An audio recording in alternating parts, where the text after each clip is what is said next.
తాతగారికి నమస్కారం. నేను చీరాల నుంచి తాతగారి ఆశ్రమానికి వచ్చాను. 2 నెలల కిందట వచ్చాను.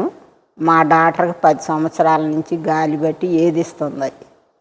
చాలా గుళ్ళు తిప్పాను, చాలా మసీదులు తిప్పాను, అన్నీ చేశాను. ఆశ్రమానికి వచ్చాక మా అమ్మాయి ఆరోగ్యం బాగా ఉంది. అందుకని నేను ఎప్పుడు ఇక్కడికే వస్తాను. 2 నెలల నుంచి నేను రాకపోయినా మా అమ్మాయి అయినా వచ్చింది. నాకు షుగరు, థైరాయిడ్ వచ్చింది. నా ఆరోగ్యం కూడా బాగా ఇద్దని మా అమ్మాయే తీసుకొచ్చిద్ది. వస్తా.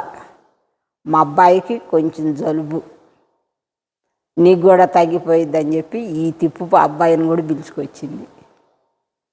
వచ్చినప్పుడల్లా నిద్ర చేసే ఇంటికి వెళ్తాం.